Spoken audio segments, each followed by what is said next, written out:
はい、こんにちは。多聞丸のあんこれ、多聞丸です。本日も、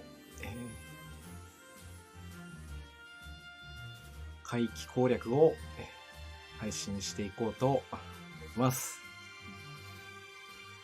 今回も前回に引き続き、E3 の、ノルウェー北岬沖北極海 PR17 船団を護衛せよ、輸送の第2ゲージですね。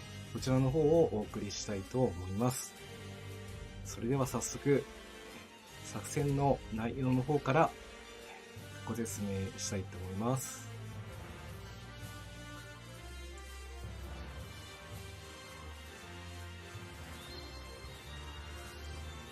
はい、今回は、輸送の第2ゲージですね。PT が900ということで、数字が、前回よりも、300増えてますね。ルートは今回は水上打撃艦隊ですね。こちらで、出撃していきますので、マップ上の、2番のところからの出撃になります。こちらから出港して、R マスですね。こちらの対戦マス、そして S マスの視点から、T マスに行って、ここで、戦闘を繰り広げると。そして K マスも同じく戦闘を繰り広げて、L マスに行って農道分岐で P マスの空襲マス。ここを経由して W、U、X ですね。こちらの第2ボスに攻略していこうと。こういう感じになります。空母93、今日も最初の初コメありがとうございます。前回は輸送作戦ね、思ったよりも順調に攻略できましたので、今回も、ルートは最短にしていこうと思って、その場合必要な条件としては、戦艦空母が2隻以下、そして駆逐艦を4隻以上含む高速統一艦隊ということになっていきます。道中も、ちょっと長いんですけど、制空権はほぼ取れそうなので、あとはボスマスに到達して、PT 軍ですね。前回ちょっと私勘違いして、最初からいると思ってたんですけど、ここから PT 軍が出てくるので、道中支援も出して、攻略していけるような感じの編成をしていきたいと思います。それでは、早速、舞台の方ですね。こちらの方を出していきたいと思います。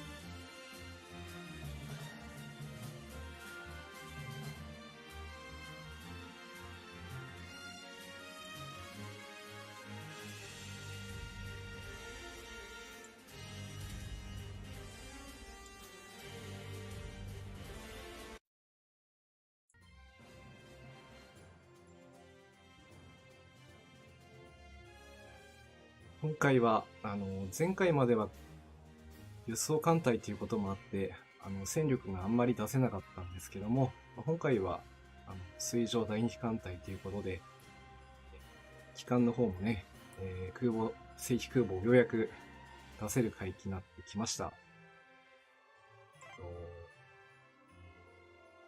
第一艦隊の編成の方は、戦艦と正規空母1ずつで、グラフツェッペリンとガンクード。駆逐艦には、ジャービスとジャーナス。そして前回から引き続き、コマンダンデスと水上規模艦と、ゴトランド。こういう感じの第一艦隊になっています。装備は次のようになっております。なんだ？来やすいな。飛行甲板は私が常に管理して心配はいない。グラフ・ゼッペリン、なかなかね、開校する機会が少ないカンムスということでも、有名なんですけど、なかなか出番をね、最近ちょっと、支援艦隊で使ってたりとか、そういうことが多かったんですけども、今回は、第一艦隊の旗艦ということで、装備の方もね、流星海の一光線熟練、JU82C 海に、こちらはKMX 搭載機の熟練ですね、装備させて、そして最後が RE2005 海の、艦上戦闘機と。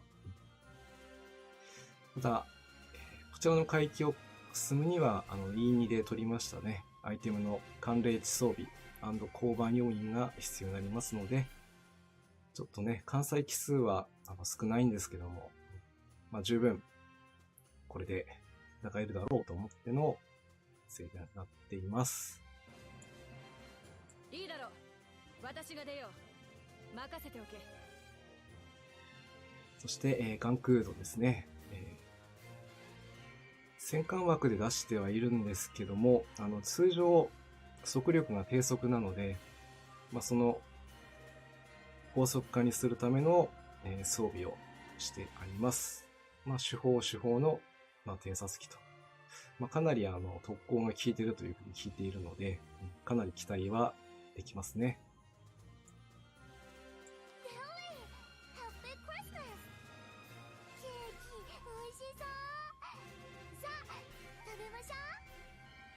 ケーキ、美味しそうですね。一緒に食べたいです。駆逐艦、今回も輸送作戦というのもありますので、ドラム艦と、あとは、対空空襲マスがあるので、比重の装備と、こういう感じの装備になっています。どこ？嘘？もう、やめてよ！そして、ジャナス。今のコメントは、誰かにからかわれたのかななんて、そういう簡単に思っちゃったんですけども。ジャービスと、ほぼと言いますかね、ドラム缶の装備と機銃と、ここは全く変わりなく、今回も、務めてあります。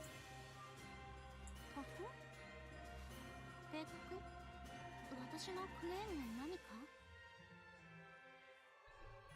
はい。そしてコマンダンデスも前回の輸送作戦から引き続き出撃になります。コマンダンデスともね、ダイハツ搭載、そして水上爆撃機と、で忘れてはいけない高速化。ちょっとね、装備がだいぶ必要になってくるので、でもね、これだけの、戦力整えないと戦えないので、以上のような装備にしております。この東洋の地でもクリスマスはあるのね。いいじゃない。今夜は飲みましょう。提督、スコールとは、なんだろうな。飲みましょうと言ってるから多分飲み物のことを言ってるんだろうと思います。ゴトランドには、前回に引き続きですね、このダイハツ、そして艦上爆撃機のソードフィッシュ、あとは対空装備の機銃と、こういう感じにしております。まだね、ボス戦の前だというのにかなりの、編成と装備、整えてきたつもりなのでね。そして、第2艦隊は、駆逐艦はリベッジオ、タシュケント、エルネイ、軽巡洋艦の、ガリバリディ、そして従順からはプリンツ・オイゲンとポーラーですね。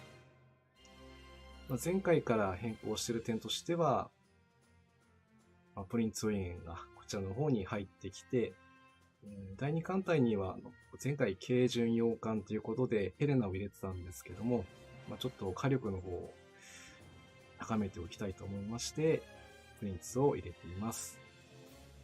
リベの名前？南西の風って意味よ。知ってた？南西の風、知ってました。リベッチオに関しては、はい、PT 用の装備ですと、対戦ですね。先制対戦爆雷ができますので、水中感震器と、こういう感じの装備にしております。空色の巡洋艦、同志アドミラル。まあそう呼ばれてたけど、なんだか少し恥ずかしいな。そうか？そうですね。空色の巡洋艦タシュケントの、第4スロットまで全て、使うことができる、唯一のカムスですね。装備に関しては、PT 対策の手法度機銃、そして対戦装備にある、水中単身機と爆雷装備の、そして余ったところに、ドラム缶を一つ用意させてもらっています。タシュケントも今レベル130までなりましたが、もう少しね、上げることができれば、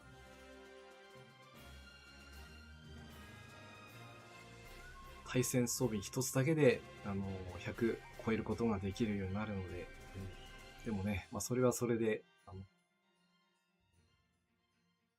威力の方は爆雷を装備した方がいいということもあるので、ここはこれで行ってみようと思います。この鶏肉には力を感じる。ターキーというのか。原章、ターキーを、貪っているベルヌイですね。ベルヌイもやろうと思えば対戦爆雷できるんですけども、やっぱダイハツですね。ちょっと、搭載できる感が、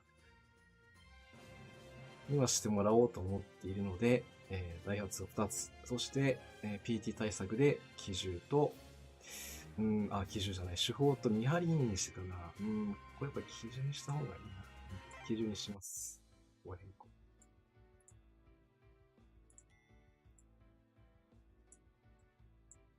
前にリスナーさんに、PT 対策には機銃は欠かせないということを念を押されていましたので、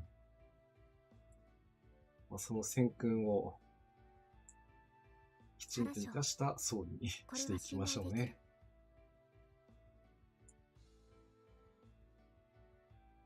はい、これで、手法と機銃の装備ですね。出ましたね。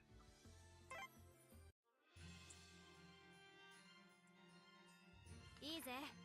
やっと私の出番か。うずうずしてたとこさ。そうですね。ガリバルディ。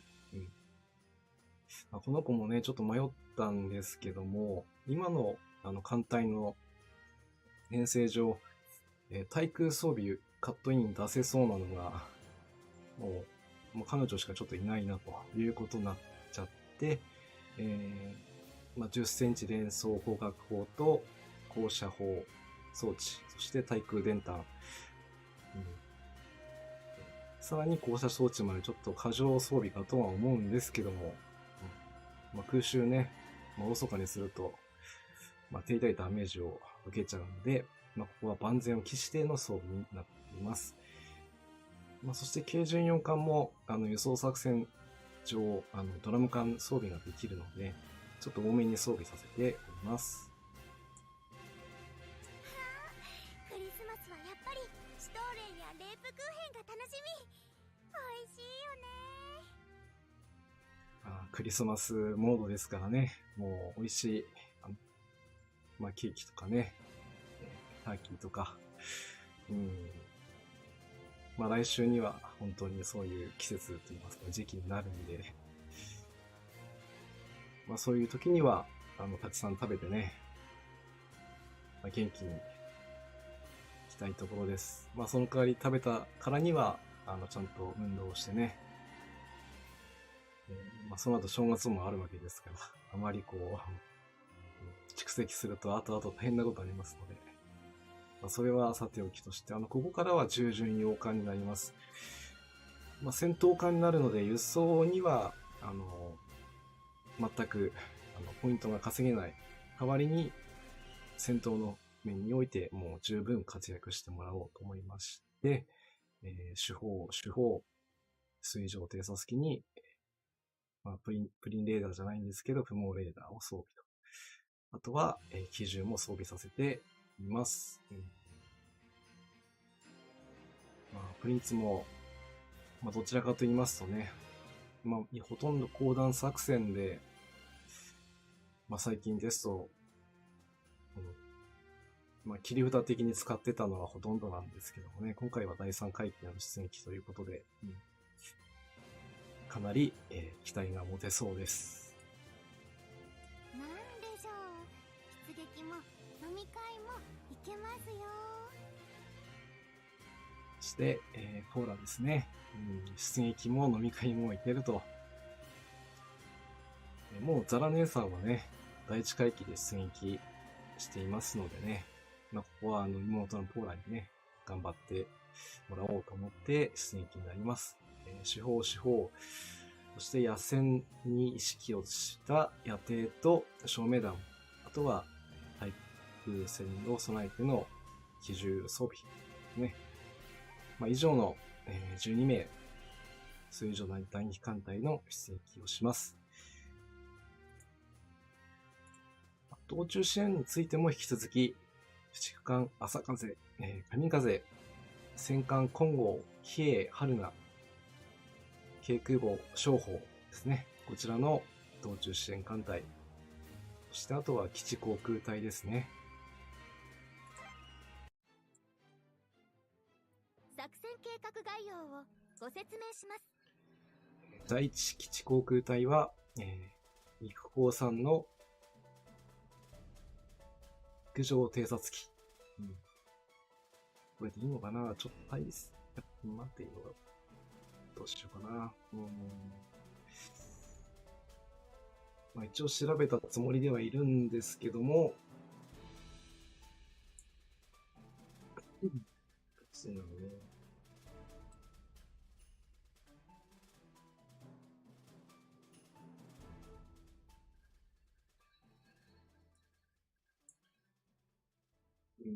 そうね。第2ボスには、制空権は特に必要ないということなので、まずはこれで行ってみましょう。次ですね。第2中隊も、陸港産の、浮上偵察機ということの出撃になります。これで、あとは、道中支援を出せば、バッチリというわけですね。こんな感じよ。それでは、輸送第2作戦。計画概要をご説明します。攻略していきましょう。第3作戦海域、作戦要項です。本作戦海域は、連合艦隊編成による出撃です。基地航空隊との共同作戦が可能です。そして、今日のですね、配信の目標ということではないんですけども、今日は一応時間の方がですね、21時半くらい、9時半くらい前までの、配信でやっていきたいと思いますので、そこまで皆さん応援よろしくお願いします。では、出撃しましょう。航空母艦グラーフ・ツェッペリン出撃する。リヒテンでサンカース。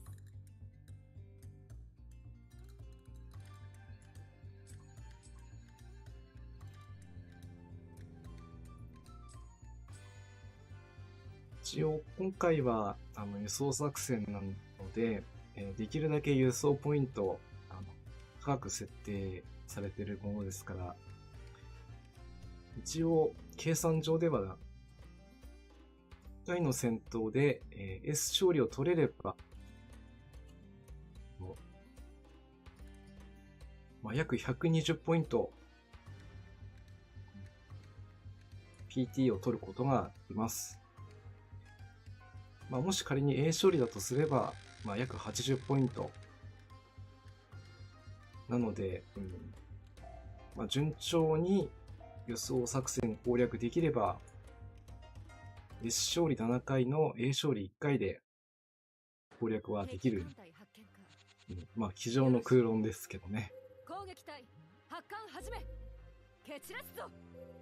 まあ、そう簡単にいかないのは、まあ、重々承知の上で戦っているので、おそらく10回から12回の間で決着するのかなとは、私個人的には思っております。でもね、可能性としては8回で終わる可能性はありますので、一応告知だけは出しとござります。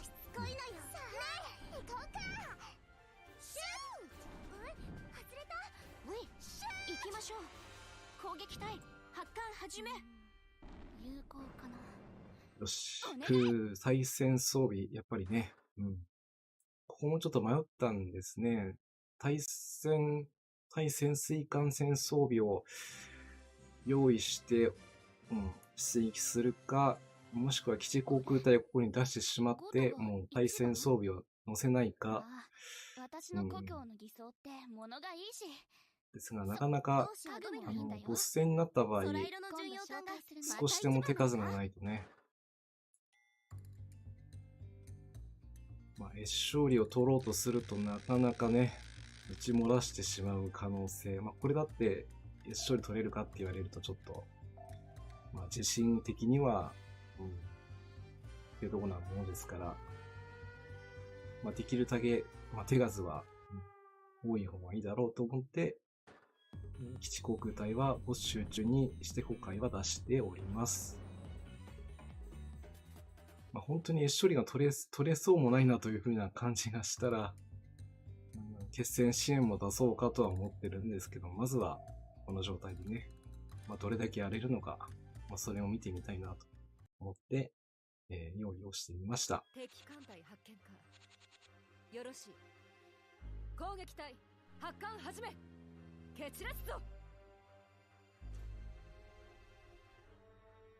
攻撃隊出撃。フォーバーズ。多分道中の中では、まあ、空襲もそうなんですけど、ここが突破ができるかどうか。目級の従順がいますからね、ちょっと危険な香りがしてありませんが、グラフのカットイン。痛快だなと、このセリフが大好きなんですね。ですから、まあ、グラフ使っていきたいんですけどもね、まあ、なぜ使えないのかといえば、他のカムスがもうね、まあ、強いというのが一つと、まあ、敵が強すぎるという、まあ、この二つの、要素があってなかなか最終回帰にはね出してあげられない、まあ、そこがちょっと悔しいところでもあるんですけどもね。この戦果も当然の帰結だな、アトミラール。ね、当然の勝利というね。まあ、本来グラフ・ツェッペリンはまあ、通常の戦闘というよりは、まあ、艦隊全体の、まあ、戦闘指揮をする、まあ、そういう立ち位置を、神風、これからお世話になるね。ああ、そうか、今クリスマスモードだからもうね、こんな感じで出てきますね。雪だるまがね、かなり、こう、手法が鼻になってるっていうのもね、まあ、この季節ならではですね。まあ、先ほどグラフ・セッペリン、お話ししましたけども、まあ、通常の戦闘艦という位置づけよりも、まあ、戦闘指揮を取る、まあ、そういう、タイプのね、アムスといいますか、実際のところはそういう運用方法で作られたんですけどもね。まあ、史実では皆さん知っての通り、まあ、完成目前まで行ったんですけども、まあ、実戦には、まあ、出れなかったということですから、敵艦隊発見か。まあ、そういったこともあるので、攻撃隊発で艦きる限り蹴散らすぞ。活躍させてあげたいよしと思っています。な止めてので今回は、まあ、正規空母の枠に関しては、まあ、アークロイヤルとアキューラも波動機は全部出せ。この海域では、痛快まあ、ベストなね、よし性能を発揮できるんですけども、畳み込め。まあ、おそらく攻撃開始。空母機動部隊も一回出さなければいけないはずなので、まあ、その時に、まあ、アークロイヤルを出そうかとは思っていますけど、可動機今はもうは全部出せ。可動機は全部出せ。痛快だな、いいぞこういう、畳み込め。まあ、こういう感じの戦闘ね。やっぱりいいな、ラルフ・セッペリンは。何？この私の戦果が。そうか。何？気にすることはない。必然とはそういうものだ。貴様。そう。必然ですね。なんだその顔は。リベが一番次も任せておけ。提督さん褒めてね、リレもね、今はもうクリスマスモードっていうことでね、かなり、みんなテンションが高いと。ですから、まあ通常の、運営をしてますと、まあ秘書官変えるたんびに、こう、いろんなセリフでカンムスからこう、声がかけられるので、何がどうなっているのか、状況がね、敵艦隊発見か。つかみきれてないということがよくよくあるので、発艦始め。蹴散らすぞ。まあ、最近印象的だったのは、まあ、綾波を秘書官にしたときに敵、艦隊発見か。四季波と一緒によろしい、作った攻撃隊ケーキが発あると。艦始め。蹴散らすぞそれを食。べてほしいと、まあ、そういう、コメントをね、いただけて。で、四季波を機関にしたときは、その時は、綾波と一緒に作ったケーキが、うんぬんかんぬんってお茶を濁したりとかね。まあ、そういうセリフを、いただけるのでね。実戦配備されたグラーフ・ツェッペリン。まあ、一人一人の、この戦果もコメントは、当然の帰結だな。アトミラまあ、それだけでは完結しなくて、まあ、いろんなカンムスの声を聞くことで、その物語が成立するということなので、まあ、そういうのも普段は、まあ、聞きながらね、運営をしている感じです。おっと、ここでちょっと、ジャーナスが被弾しちゃいましたね。やっぱり空襲マスは油断できないですね。しかしまあ、無事に、ここまでたどり着けましたので、あとはどれだけの戦力、こちらの戦力とねなるほどな。比較して対応できているかどうか、まあ、そこをちょっと確認しながらの戦闘となります。それでは、第4警戒航行序列、戦闘形態で敵艦を敵艦隊叩きに行きましょう。よろしい。攻撃隊発艦始め。蹴散らすぞ。さあ、蹴散らすぞ。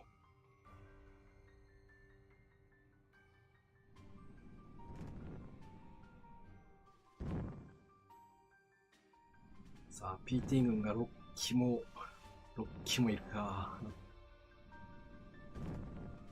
どうなのかな。基地航空隊は有効。まあ、有効か。あ、機関の、相手の機関落ちましたね。この本体は PT ということだな。よし。攻撃隊発艦始め。蹴散らすぞ。まあ、数はだいぶ減らしてくれたんですけどね。あと、命中するかどうか。出撃。グラフツッペリン。なかなか当たらないですね。お、当てた。やるな。コトランドもやる。よし、第一艦隊はこれで全て落とせましたね。よし。いいぞ。畳み込め。おー、やるな。ジャービス。攻撃隊発艦で、コットランドは命中率高いですね。当たるかなあ、プリンスも当たりますね。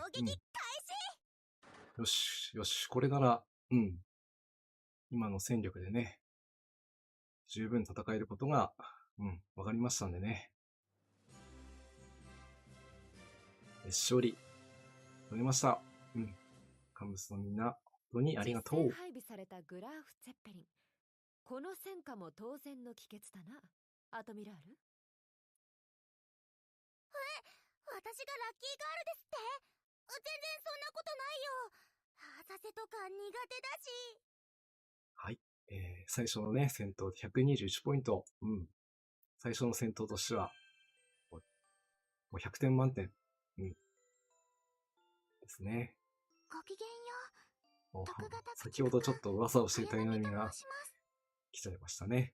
よろしくお願いします。アトミラール、艦隊が帰投した。そうか。敵の艦隊に輸送艦もいるのであれば、輸送艦の任務もね、一緒に、攻略した方がいいですね。普段ですと、ロゴまでね、攻略するとこなんですけど、結構イベントになりますともう、とにかく海域を突破するだけでも、精一杯ということなので、暗号と囲碁は攻略するんですけども、なかなかロゴまでは手が回らないんですよ。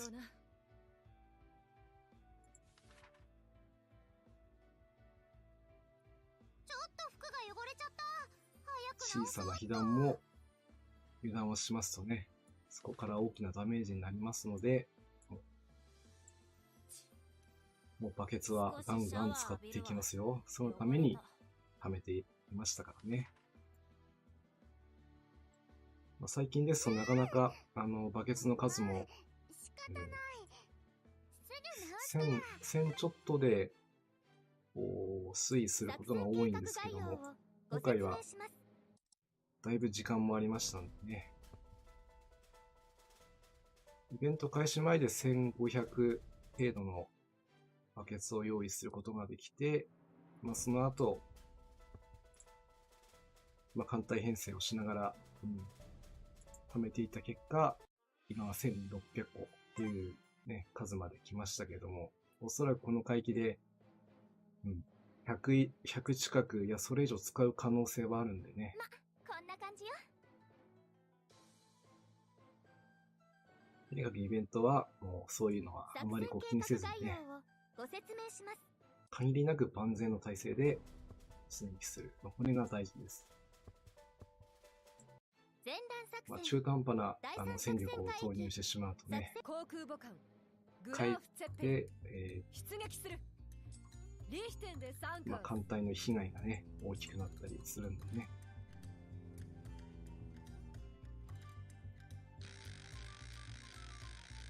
でもね、艦隊戦力あんまり絞りすぎてもね、それはそれでちょっと、爽快感の問題なんかもあったりするから、そこは、自分の艦隊の状態を見て、どれくらいの戦力が出せるのかというね、そこを突き詰めていくのが、面白いところでもあります。今回は5隻も出てきましたが、大丈夫かなこれは。そう危ない危ない。反抗戦だから助かったか。お願い。逃しはしません。なかなか対戦はね、ち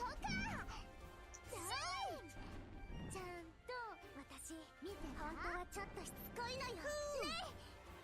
逃しはしません。潜水養生が来ないのであればね、これで十分なんだけども、これでどうぞ。それでも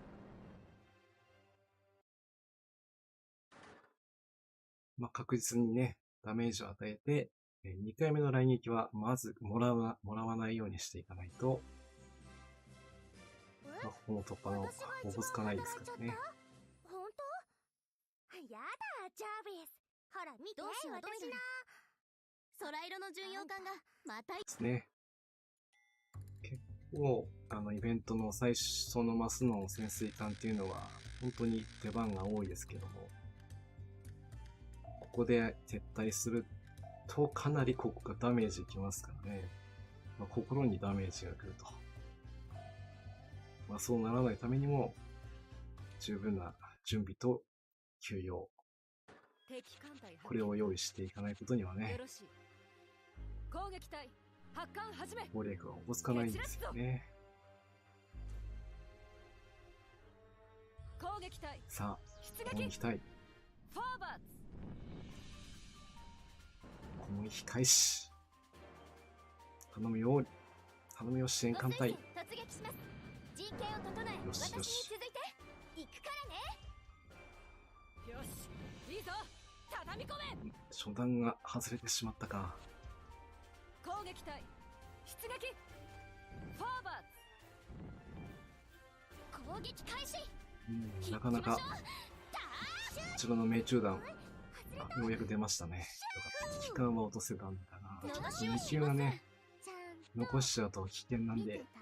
可動機は全部出せ。そこを頼むよ。よし、2級はまず一席。よし、いいぞ。そして月級も落としたから、これで大丈夫そうですね。しつこいのよ。逃しはしません。行きましょう。水上砲撃戦なら2級は大破にしてもね、本物のな。大破であってもこちらを大破にしてくるというちょっととんでもない火力を持ってるのでね。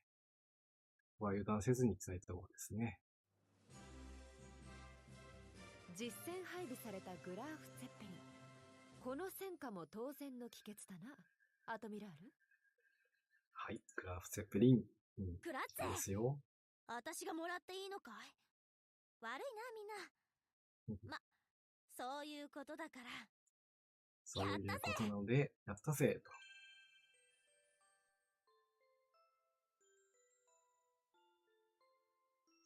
提督、おー慶順大淀、戦列に加わりました。艦隊式、運営はどうぞお任せください。あ、クリスマスモードの大江戸さんが現れてしまいましたね。ね。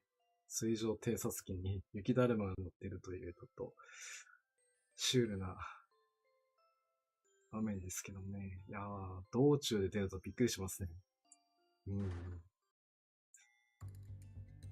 それではね、戦闘の方を続けていきましょう。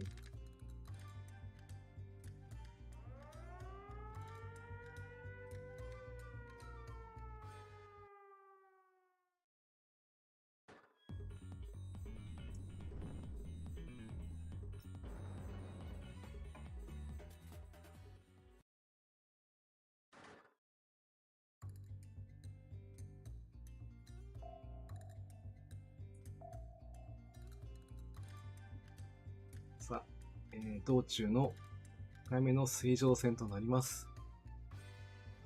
はい、社員さん、こんばんはです。敵艦隊コメン発見か。ありがとうございます。攻撃隊発艦始め。うん蹴散らすぞ。もし、私の記憶違いでなければ、敵艦隊初見さんだと思いますよ。ろしい。合ってましたか？攻撃隊合ってましたでしょうか？発艦始め。蹴散らすぞ。一応今回は、E さんのね、第二輸送作戦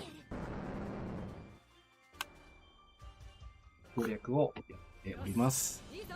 畳み込め。ね、クラーク・セッペリンの活躍が本当に見れて嬉しい、この戦闘なんですけども、お願い。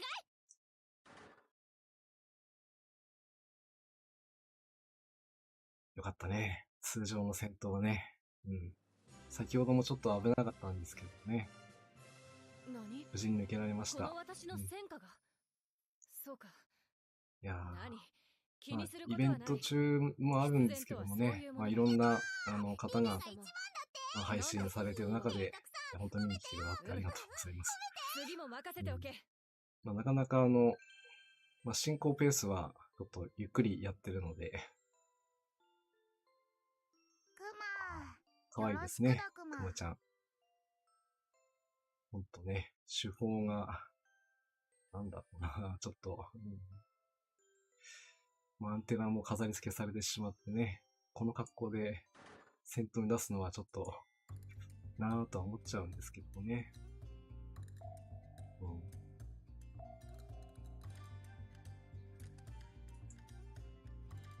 なるほどな。Twitter のフォローで来ていただけたということは、ありがとうございます。少しでも、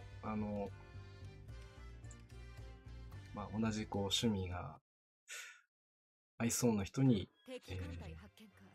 まあ、フォローしてよろしい。もらおうかなと思って、発艦始め。決裂ぞ。まあ、それで見に来ていただけたのは本当に嬉しいで攻す撃隊ね。出撃。フォーバーズ。本当攻略の早い人ですとね、もう最終回帰で、本物のな。もうギミックね、解除も終わらせて、そしてもう最後ね、のところまで行ってる方、よくよくまあ、フォロワーさんでも、よくツイートされてて、いや私も早くそこまで行きたいなと思うとこではあるんですけども、当然の帰結だな。アトミラール。まあ、私の艦隊の力だとおそらく、最後の、回帰はね、あひひ、提督さん、褒めてよ。多分フルボッコにされるんじゃないかな、なんてそういう未来しか見えない。さすがに、まあそういうの全く関係なしにこう突破していける人たちっていうのはね、まあちょっとレベルが違うんでね、あんまりそういうのは、まあ見るだけにして、真似は決してしないようにしてきました。まあこれまでね。なるほどな。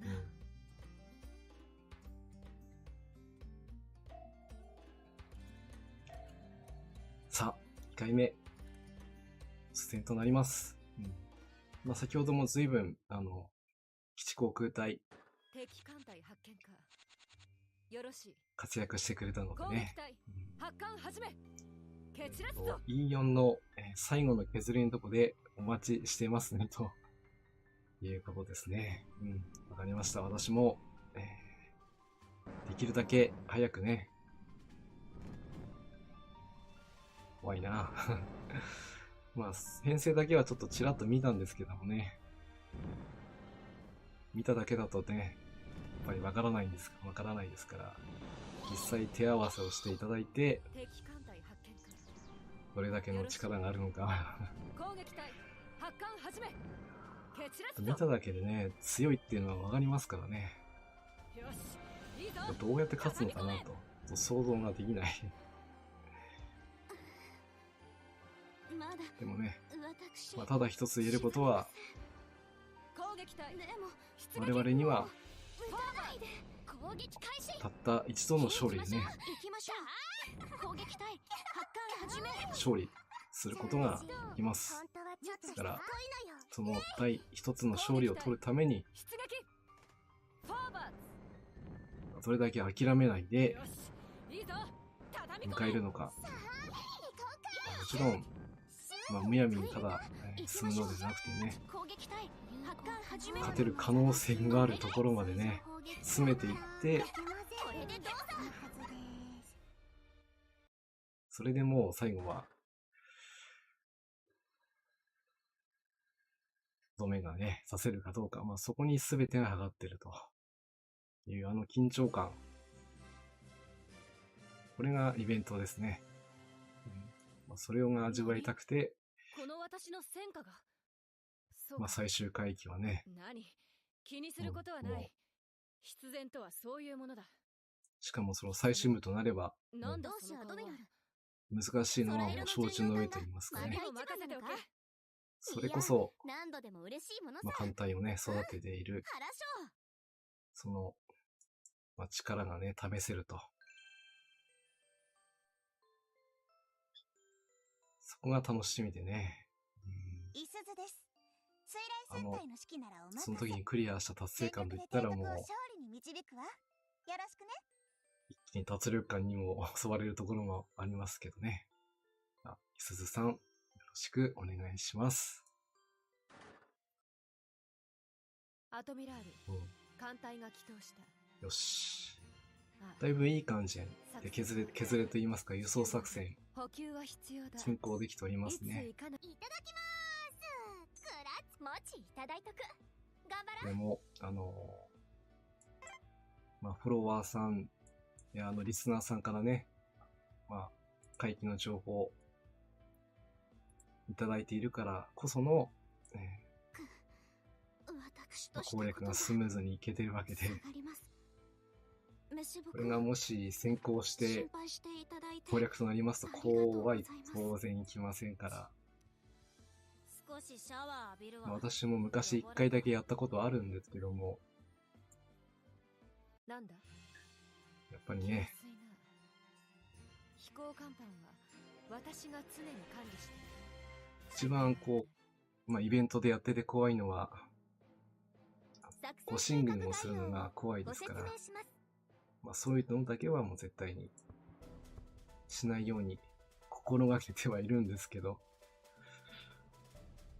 疲れてくるとそういうわけにもいかなくて、誤って護身軍したことも過去にはあります。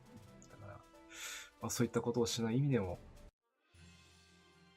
時間に余裕を持ってプレイをしている次第です。私の知り合いに飛竜好きな人いますね。そうですね。飛竜。もしかしたら、南雲機動艦隊で、仲間になる、最近ですと、髄核と小核もね、比較的後半回帰だと、出やすくはなっているとは言っても、こんな感じよ。飛竜その中でも、リアリティは高いですから、なかなかちょっと会えない方もいらっしゃるとは思います。一番の魅力的なところはやっぱり運の高さ、そして、解任になった時の火力の高さ。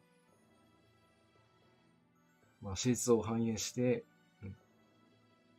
作戦計画概要をご説明します。攻撃力にガン振りしてるわけではないんですけども、今の、グラフツェッペリンなんかも見てわかる通り、前段作戦。カトイン攻撃ですね。作戦要項です。この部分には、運の要素も、連合艦隊編成による深く関わってきていますから、出撃する。そうなってきますとね、運が高いカムスほど、高い攻撃力が期待できるということですから、それ抜きにしてグラフィックも好きだと言われる方も多いでしょうし、蒼龍と組んでの2光線、ニッコニコ2光線っていうのはね、私の大好きなフレーズの一つでもありますから、出撃させるときにはもう2光線で出撃をさせると。可能な範囲ですけども、一人じゃないといけないところも中にはあったりするんで、これでどうぞ。その時は仕方ないんですけども、可能な限り2隻で一緒にセットで運用するようにはしています。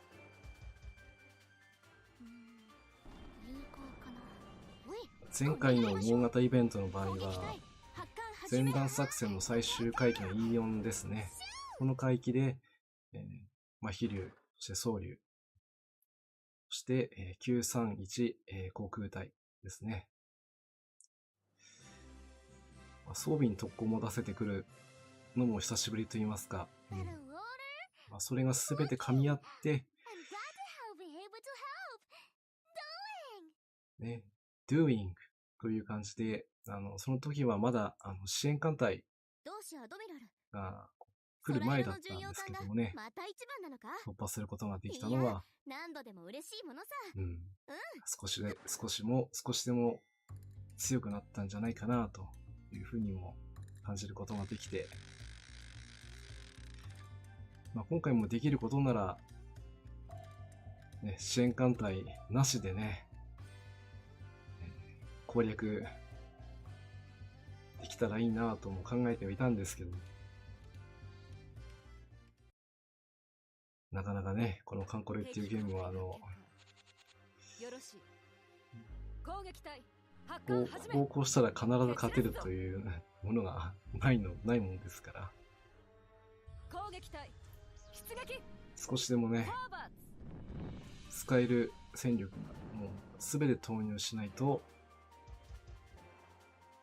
ズ。よし、いいぞ。畳み込め。攻略するのはね、かなり大変。まあ、それ用に敵もね、強く設定されてますからね。フォーバー攻撃開始。今回はね、そうですね、前回は、空母がほとんど出られない場面が多くて、逃しはしません。まあ、出れたとすればもう決戦という場面で、ほとんど水上戦闘がメインだっよた、し、いいぞ。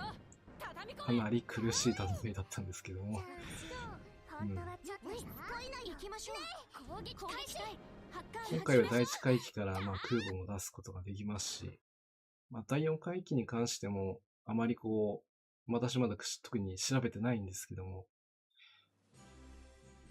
まあ、史実でいうところの、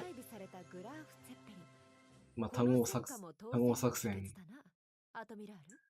まあ、制海権も制空権も、まあ、喪失した状態での輸送作戦ですから、まあ、そういう中では、まあ、作戦が完成するわけもなく、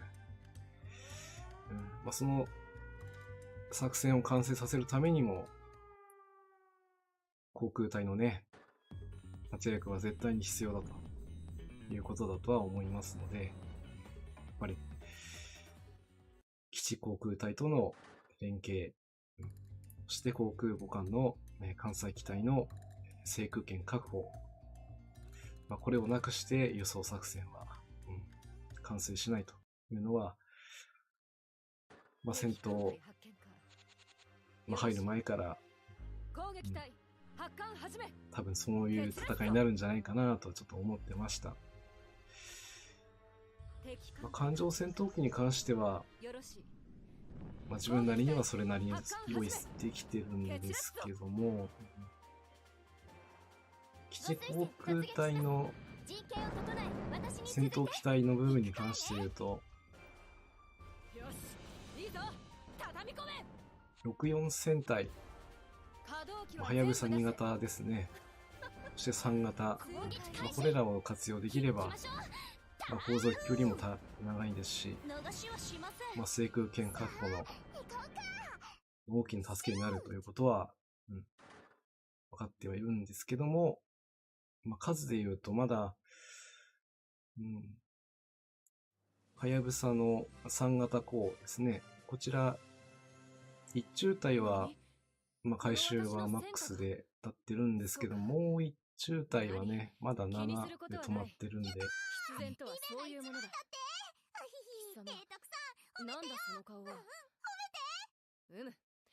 ちょっとね次も任せ、て多おけ。分航続距離がかなり長い状態で、支援しないといけないかなと思っていましたので、さぎれ、綾波こ型こで出るのか。さぎりと言います。もうすっかりクリスマスモードですね。頑張ります。はい。さぎりも、普段、輸送作戦でね、遠征で、非常に頑張ってもらっております。まあ、今回は第2回機でもうすでに出撃しちゃってるんでね。まあ、そういう意味ではね、今回も、イベントでも参加していますし、早く第4回機に行って、みんなの活躍を、みんなと共に敵艦隊発見か。楽しみたいなと、よろしい。うずうずはしてはいるんですけどね。発艦始め。決裂ぞ。まあそうは言っても、この第3、この E3 の戦いがね、決して簡単というわけでもないですからね。実は結構最新鋭だぜ。本物のな。ですから油断せずに、まあ一つ一つ積み重ねていって、まあ攻略ということをね、成し遂げていきたい。まあそういう実戦配備されたモットーグラフでやっております。この戦果も当然の帰結だな。アトミラール。グラーフ・セッペリンの、MVP は、ほぼ MVP ですね。褒めて、リベッチを。まあ、リベッチもね、第一回期で出すかどうか迷ったんですけどもね。でも、グレカーレでなんとか頑張ってもらって、こっちに投入することができたんでね。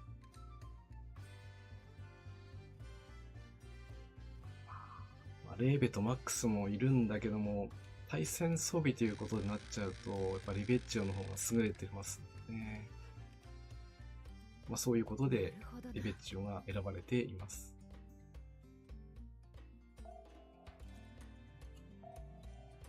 そうですよね。E3 はラスダンとギミックが難しいという情報は、出ていますので、多分、こちらの持てる、この海域で投入できる可能な限りの戦力、もうすべて出すつもりなので、必ず勝てるとは言いませんけども、勝負には、あと一歩まではいけると思います。あとその一歩がいつ出るのか。そのための、基地航空隊と、決戦支援艦隊、それが全て噛み合って多分倒せるんじゃないかなと予想はしています。いいですね。航空隊がもう PT 軍半分以上殲滅と、そしてグラフ・セッペリンが決めていきますね。ははは、痛快だな。やるな。当てていくのは PT 軍にもやっぱり、進展が T 字ユリオと、通りやすくなりますね。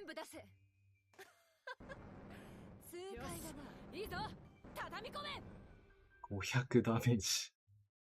ちょっとオーバーキルですかね。ね。叩けるときは、一気に叩くと。こういう戦い方が、上道と言いますかね。もう下手な手心を加えるのはかえって失礼というものです。気にすることはない。必然とはそういうものだ。やったー！リベが一番だって。なんだその顔は。提督さん、褒めてよ。次も任せておけ。はい、今回もね、121ポイント。これで3回出撃して、363。提督、またしても詐欺で綾波型駆逐艦詐欺アピールしてきますね。お手伝いできるよう頑張ります。はい、手伝いできるようにいつも頑張ってもらってますよ。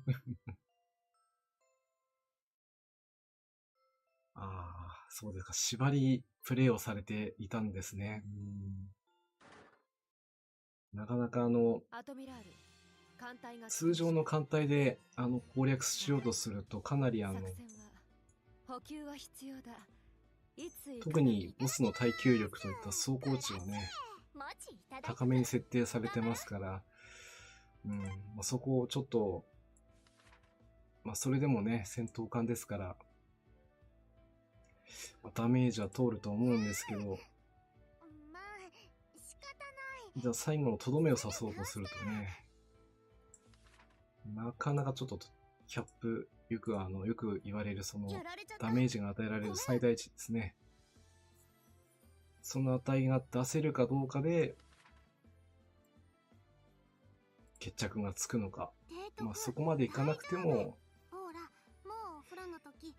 装備とかの補正でね、叩けるくらいの戦力があれば、それほど、よほどのね、最終回帰はちょっと別格としても、おそらく今回第一回帰からかなり、そこら辺は難しく設定されてる感じはしていました。ダメージが入るか入らない可能性がかなりありましたので、アトミラール、この艦隊もクリスマスは祝うのだな。そういうものもこのストーリーも全くね、悪くないぞ艦隊運営としてはこの潜水艦が作るいろんな楽しみ方がありますから、やるな。これで攻略できるのであればね、もうそれで攻略するのが一番楽しいやり方ですからね。弾を機関にですね、弾、熊だ、熊だな。ごめんなさい。熊ですね。いや熊、強いですよね。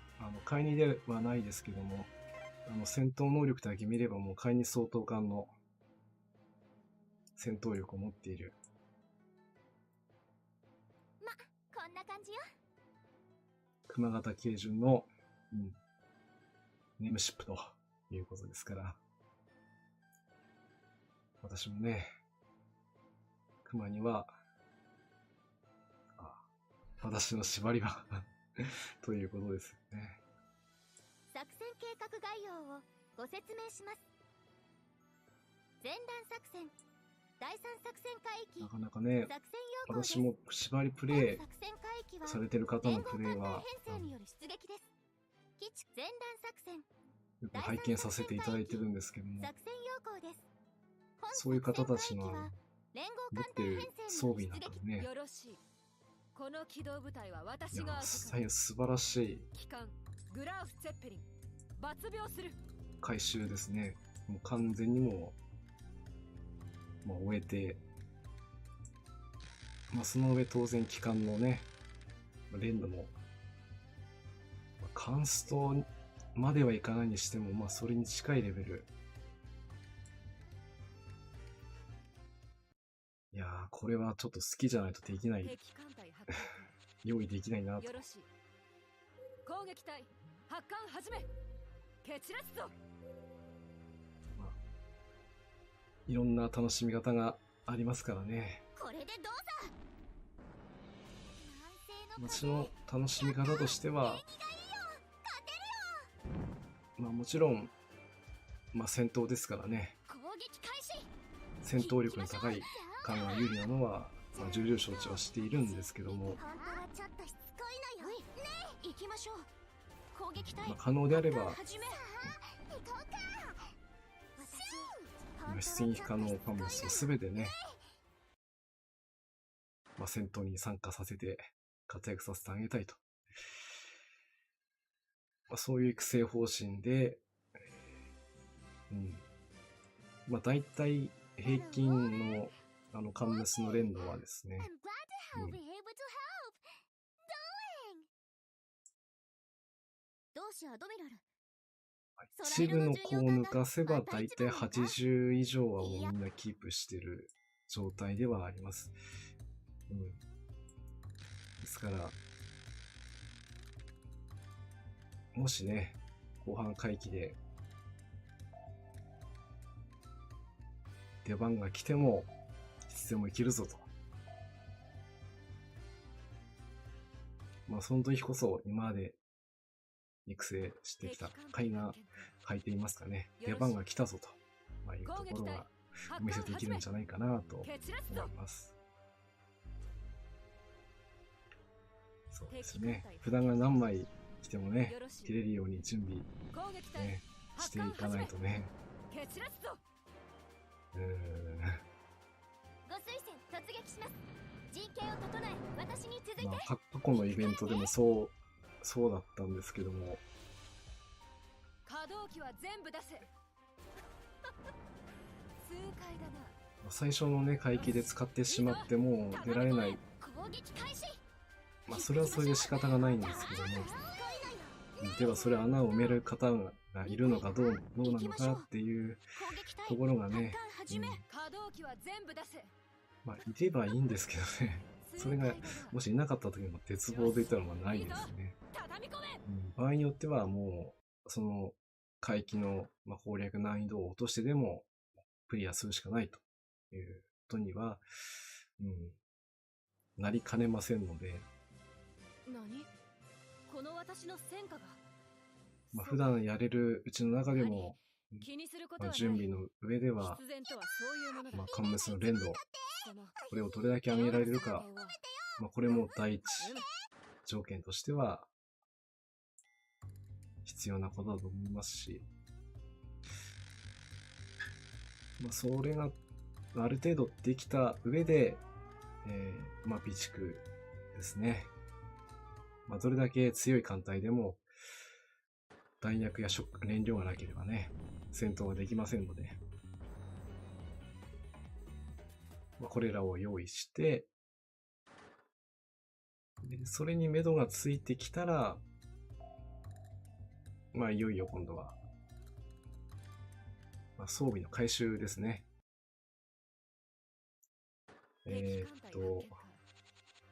くまちゃんは、101隻用意しています。101隻。何かこう、意味を感じる101という数字に感じるんですけど、何かこれには、いや、これは、あえて言わない方がいいのかな。それだけ揃っていれば、可動機は全部出せ。はい。素晴らしいですね。もうそれしか言いようがないです。よし、いいぞ、畳み込め。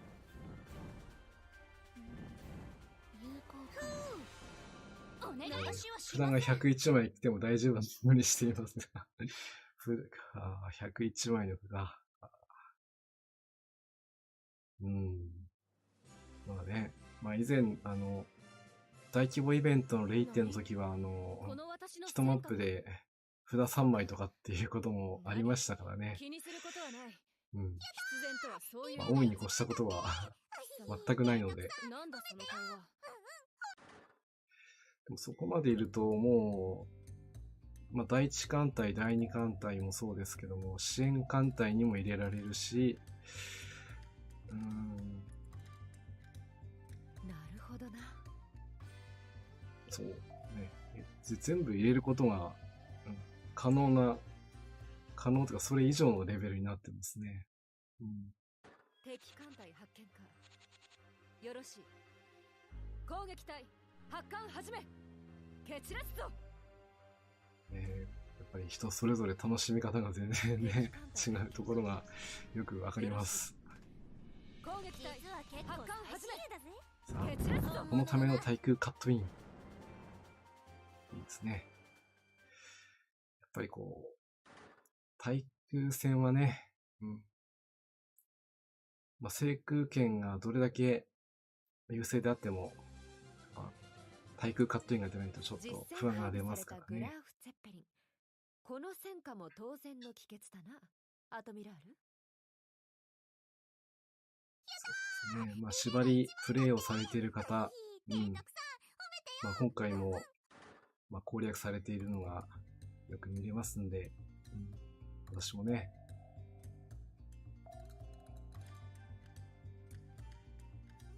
まだイベントの最終日が決まってませんのでね、ゆっくりやってますけども、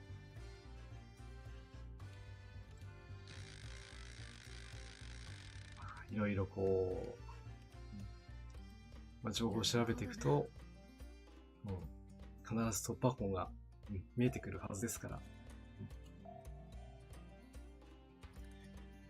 さあ、ここまではね、順調に来ましたけどもね、いきなりこう戦闘苦しくなる時がありますから、油断せずに行きましょう。みんな頑張ってきてね。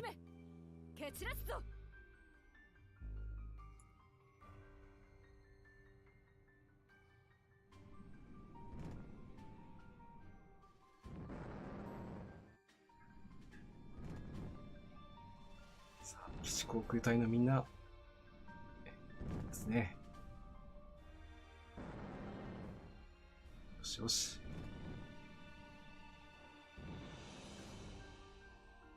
これで PT は3隻落とせて残り3隻ですね。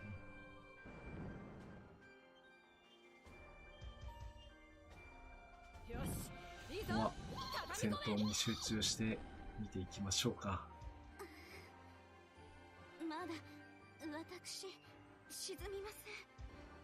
攻撃隊でも出撃もう撃たないで。有効かな。私本当はちょっとすごいのよ。行きましょう。攻撃隊発艦始め。攻撃隊出撃。フォーバーズ砲戦開始。よし、あと残り PT も2隻。ちゃんと本当はちょっとすごいのよ。逃しはしません。行きましょう。水上攻撃戦なら負けません。そのはずです。粘るな。落とせるか。あと2隻。攻撃開始よ。リレーを先頭に単獣人になって。本気であと1隻。南西の風。やった。縁起がいいよ。勝てるよ。あ、やられてしまった。私がこの程度で沈むと思うな。あったまってきたぞ。温まってきちゃったね。倒せませんでしたね。いいよさすが PT。野戦でしょ。やってみる。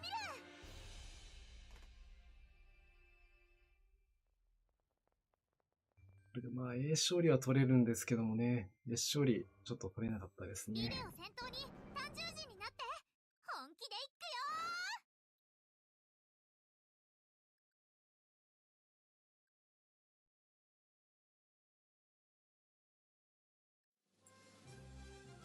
はい。実戦配備されでも輸送作戦は、成功なので問題なく。アトミラール。いやーでも関空道大破まで持っていかれるとは。私がラッキーガールですって。やっぱり PT 軍油断できないですね。浅瀬とか苦手だし。だいたい予定通り84と。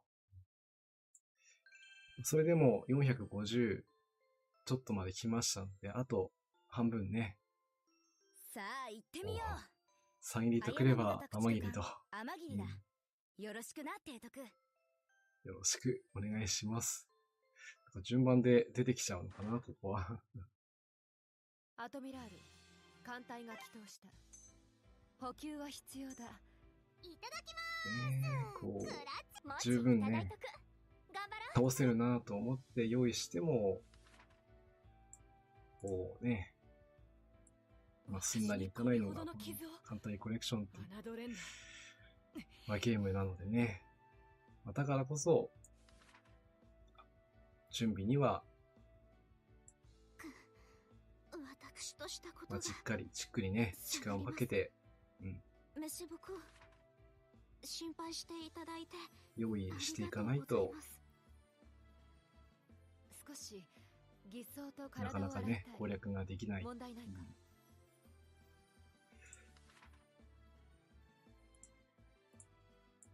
まあスパスイバ。まあ、攻略がちょっとね、行き詰まった時は、まあ、一回ちょっと、立ち止まってみて、ちょっと汚れちゃった。まあ、何がお風呂こう不足しているのかといったところをね、分析して、まあ、艦隊の、作戦計画概要をご説まあ、明します。精度といいますか、連度というか、まあ、そういったところを高めていければね、まあ、たとえ時間がかかっても、最後には必ず勝利できます。まあ、そうやって勝利してきましたのでね。まあ、それだけはもうはっきり断言できるところです。来やすいな。飛行甲板は私が常に管理している。心配はいない。そうか。多分先ほどは地球によって、関白落とされちゃいましたね。ちょっとここは、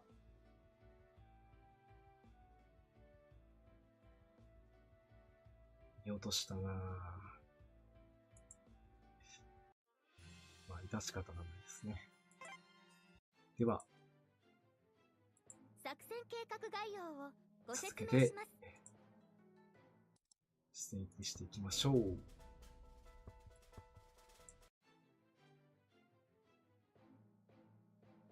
そして、支援艦隊も忘れずにね、こんな感じよ。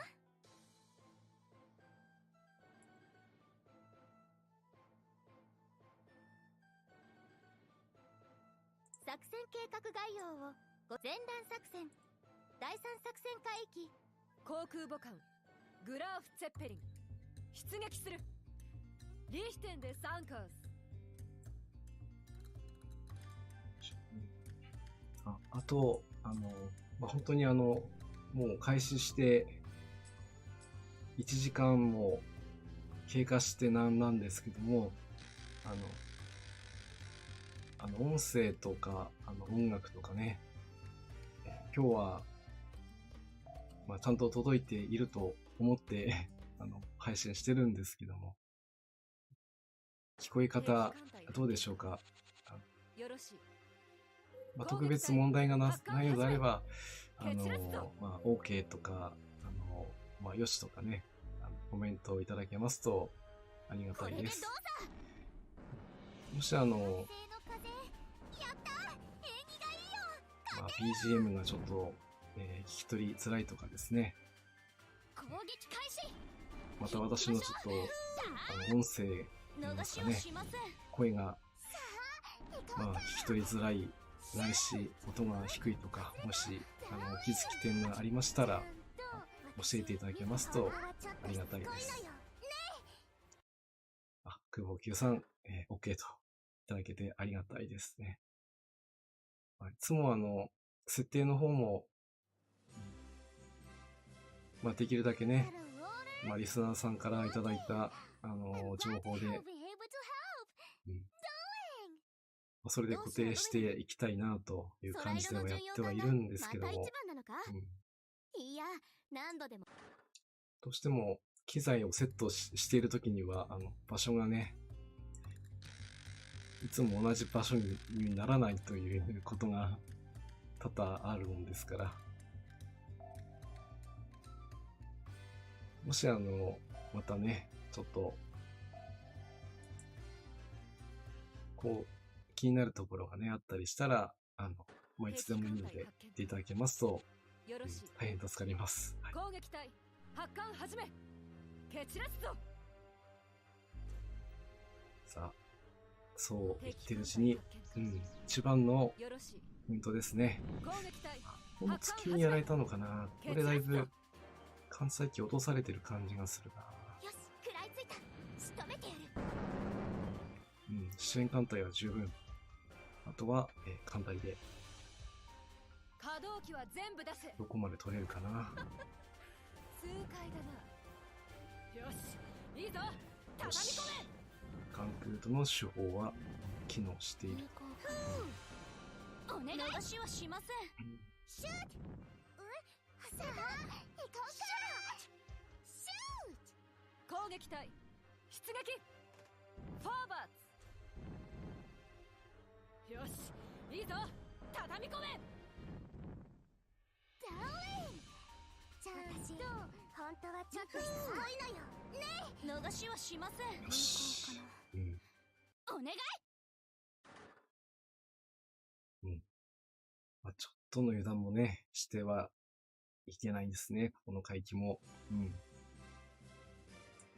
何？この私の戦果が。そうか。何？気にすることはない。必然とはそういうものだ。貴様、なんだその顔は。次も任せておけ。やったー、リベが一番だって。提督さん、褒めてよ。褒めて。はい、褒めますよ。ベッジを、そのためのベッジを。よしよし。次の、PP マスに行ってみましょう。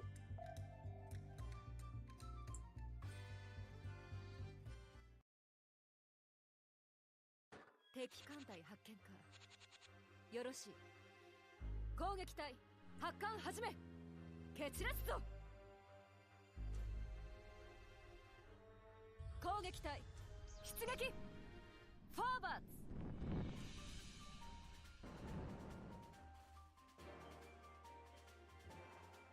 よし、食らいついた。仕留めてやる。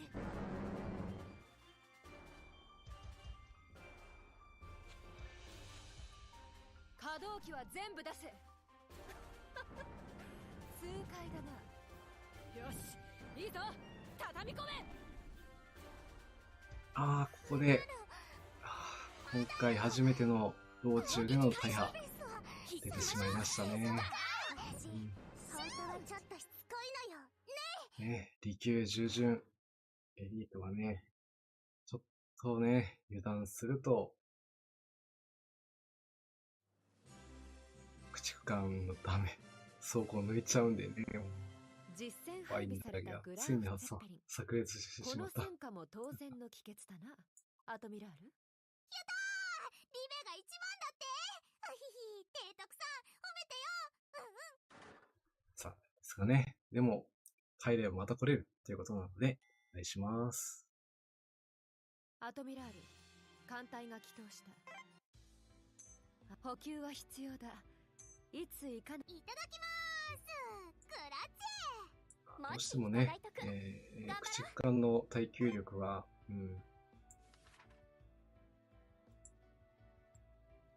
低いのでね。もうちょっと修理。どれだけ回避が高くてもね、自分より大きい船の攻撃を、回避しても、作戦計画ダメー概要をジがね、ご説明どうしてもします。蓄積されていってしまうと、このように、一発でね、持っていかれてしまう。ですから、後半海域に行けば行くほど、駆逐艦の、耐久力の回収というのもね、最近ですとちょっとしていかないと、なかなか攻略も、難しくなってきてしまうんで、その準備もね、できている艦も確かにいることはいるんですけど、ほんのにそれは一部なものですからね。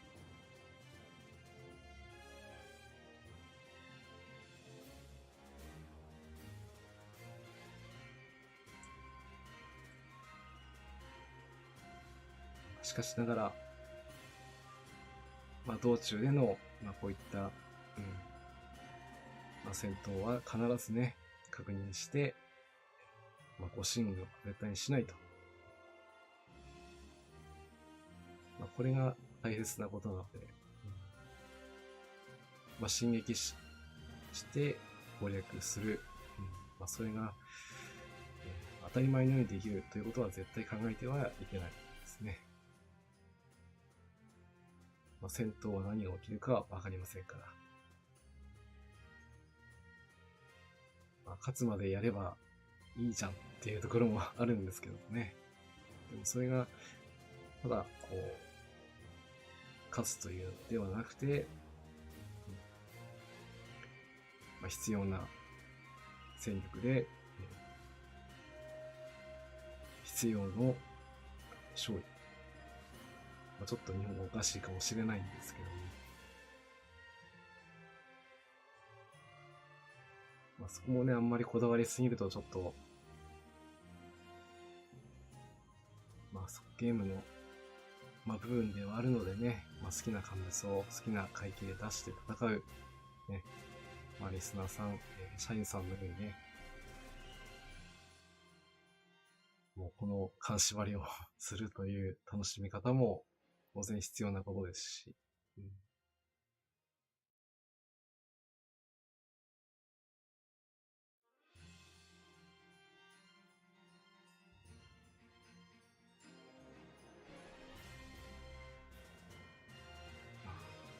道中がね、どうしてもね、おそらく最初の対戦マスに関しては、今のところ、先制対戦攻撃ができる、リベッチョとタシュケント、数が多くても、5隻で、陣形が定型陣であれば、今の装備編成で特に問題ないのかなと。あとは、道中もね、先ほどは被弾しちゃいましたけどね、おそらくほとんどね、そこで撤退するというのは、まあ、あと多くてもあと1回ぐらいじゃないかなと思います。あと怖いのは空襲末ですね。まあ、1回だけジャーナスが中破しているので、まあ、場合によっては大破させられる可能性もね、十分考えられるので、まあ、それを考えていきますと、おそらくあと2回は撤退するのではないかなと、思うのでね、まあ、そこだけはちょっときちんとね、ちゃんと艦隊の戦闘が終わった時に確認しながら進軍をねしていきたいなと、思っております。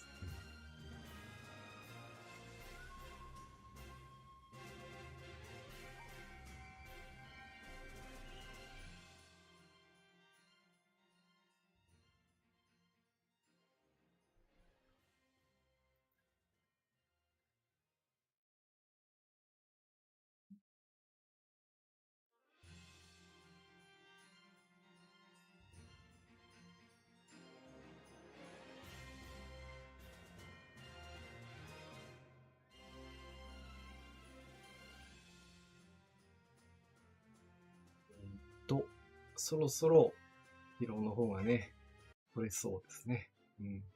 なんだ。はい、準備が終わりました。飛行甲板はでは私が常に管理している。改めてね出撃をしていきたいと思います。ま、こんな感じよ。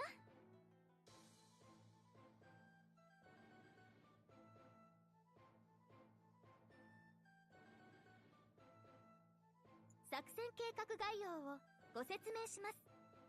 あとは、基地航空隊もね、ちゃんと忘れずに。前段作戦、第3作戦海域。よし、では行ってみましょう。この機動部隊は私が預かる。機関グラーフ・ツェッペリン、抜病する。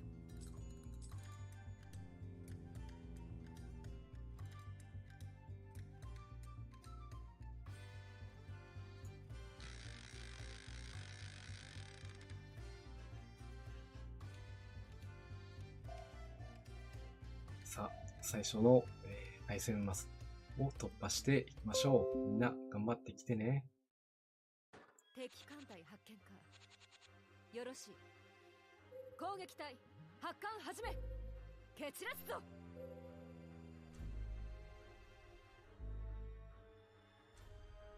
うらー、南西の風、やったー、縁起がいいよ、勝てる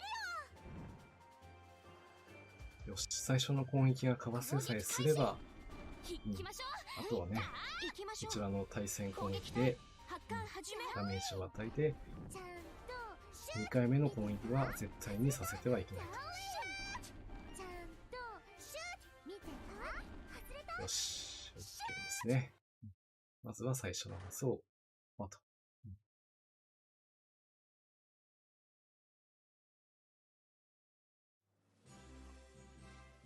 そうこうしてる間にもう早いですもんで、もう9時になっちゃいましたね。早いものです。最初に今日の配信の、時間の方、お伝えした通りなんですけども、今日はね、私的には十分順調に来ているつもりではあるんですけども、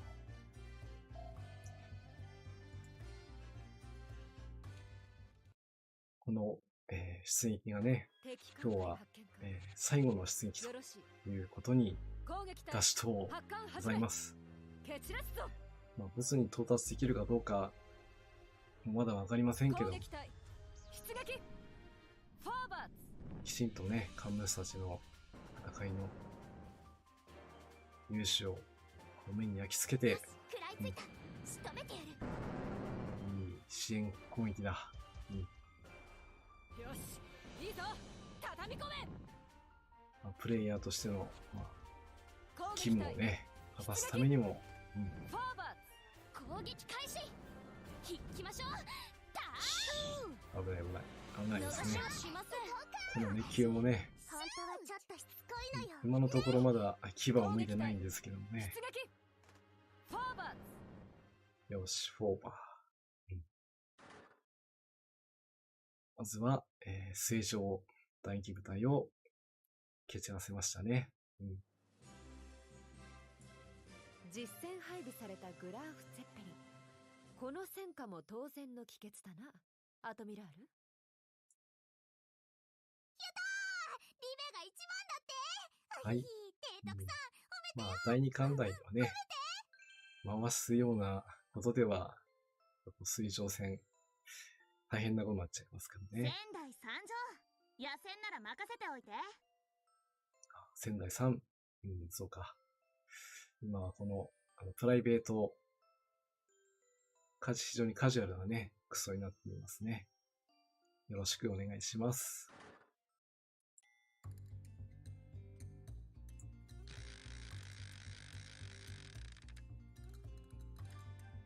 そして、前回ね、一体になっちゃったこのマスなんですよね。K マス。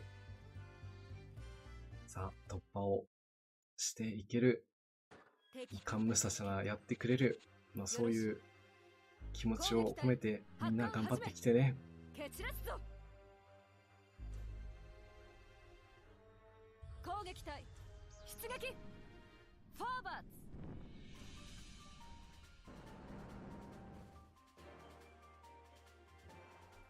撃ち方始め。さあ、支援艦隊のみんな、よろしくお願いします。よし。あとは敵の機関1級。出撃。フォーバこれが、ーよし、いいぞ。まだ機関が残るから、この攻撃を、よし、チャンスかましたな。行きましょう。今度は先ほどのようには、いきませんよ。攻撃隊出撃。フォーバーフォーバーズ。フィニッシュですね。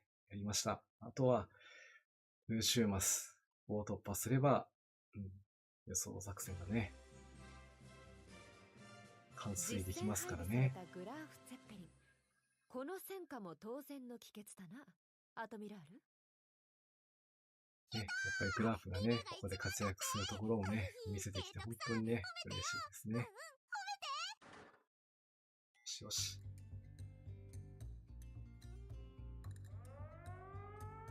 お、空襲来たか。これ必ず出るな。でもな、基地航空隊出さないとな。落とせないからな。あ、一生涯ソロプレイヤーさん、こんばんはです。今日も元気に配信をやっております。最後までお付き合いいただけると嬉しいです。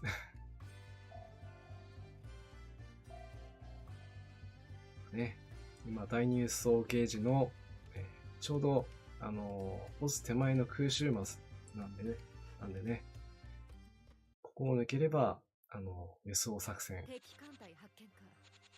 まあ、ほぼ攻撃隊成功だろうというふうに考えてはいるんですけども。でもね、空襲マスは油断できませんから、よろしい。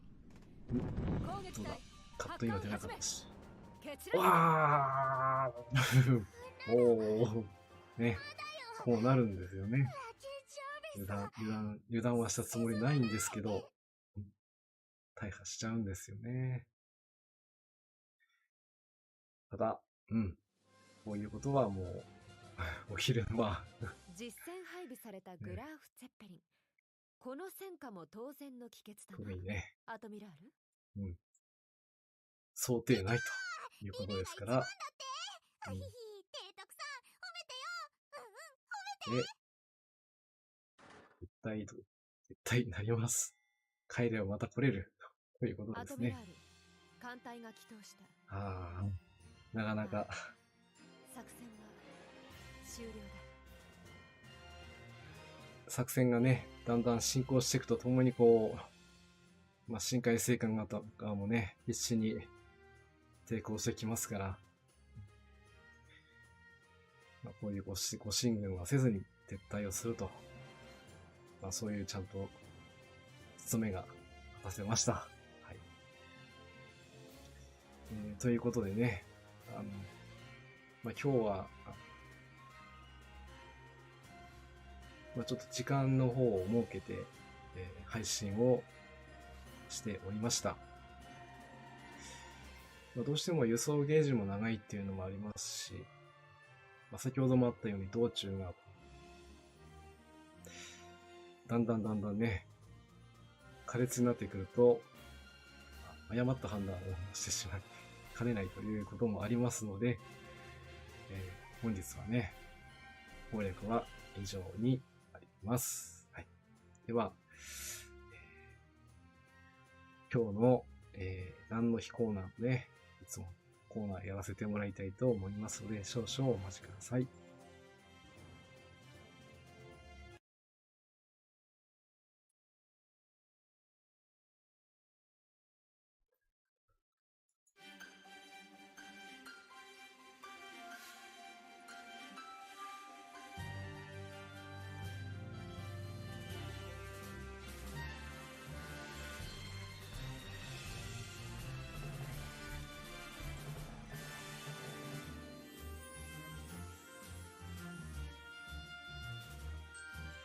はい、ですね。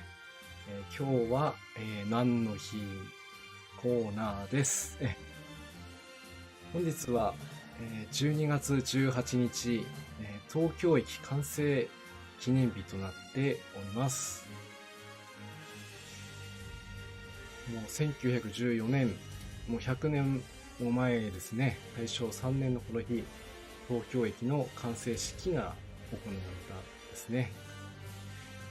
ですから、完成はして、まだ開業してないんですけども、式が行われた、本日12月18日は、東京駅の日とされるそうです。もともとは、新橋駅と、上野駅のね、高架鉄道を結んで、その中央に中央停車場を建設する、そういう計画だったそうなんですけども、いろいろね、事情がありまして、すぐにはね、完成することができず、時間を経て、ようやくね、完成することができたそうです。東京駅の位置は、江戸時代から繁華街である、これは京橋側でいいのかなではなくて、建設当時はまだ野原にあった丸の内側ですね。こちらに建設をされました。この場所は皇居の正面、たまに外国のピップさんがね、東京駅から馬車に乗って移動される、そういった風景を見ることができますけども、そういった位置づけで、中央の入り口は、皇室の専用のもう限られた人しか入ることができないと、そういった特別のね入り口があったそうです。で、完成式が行われての2日後、12月20日が開業日となります。東海道本線の起点か、新橋駅から移されたそうです。最近ですと、2014年の平成26年にね、東京駅が100周年を迎えたということで、これを記念して JR 東日本が、記念のスイカがね、発売されて、これが、当初の枚数を大幅に上回る希望者が出たというのは、有名なんですけども、もしかしたら、このスイカ持ってる方いらっしゃるのかななんて思いつつね。最近の東京駅の話題としては、2024年、令和6年には、この東京駅がね、新一万円札の裏側に、デザインされる紙幣がね、もう公開されておりますので、今もこれからも、重要文化財としてもね、非常に価値のある東京駅。私も過去に何回かな、数えるくらいしかちょっと行ったことないんですけども、本当中は複雑ではありますが、ちゃんと案内板見ますとね、目的地には到達できますので、お土産なんかもそこでもうほぼ買えちゃいますからね。外に出なくても、駅で完結しちゃうっていうのは、そういう、面白い建物でもあるので、とても、一日では回りきれないくらい広い敷地でもありますから、もし次行く機会がありましたら、いろんなところまたね、回っていきたいなと思いますし、いろんな外国の方も、いらしてって言いますかね、見れるんで、本当に面白い駅だと思います。12月18日、東京駅完成日の記念日を紹介させていただきました。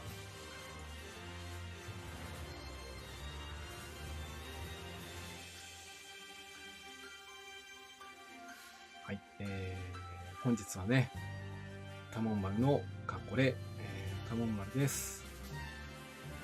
前段作戦のいよいよ最終回帰の E3 に、来てようやく半分来たかなーなんて思ってるんですけどね、まだまだ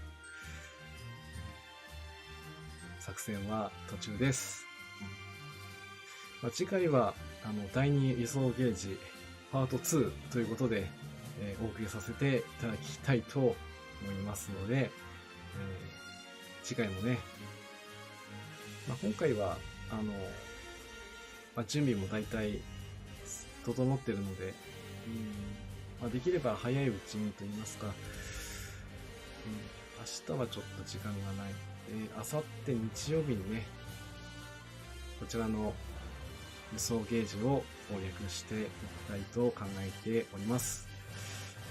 本日は、最後まで、お付き合いいただきまして本当にありがとうございました。またね、皆さんと攻略を楽しんで配信をしていきたいと思いますので、次回もよろしくお願いいたします。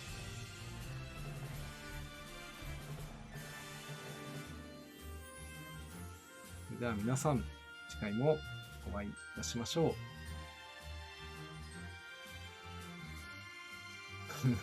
一生エスプレイヤーさん、すみません。ちょっとね、今日、時間の方、あまり取れなくて、こんな感じで終わっちゃうのもあれなんですけど、またね、時間ありましたら、ぜひ見に来てください。それでは、失礼いたします。じゃあね。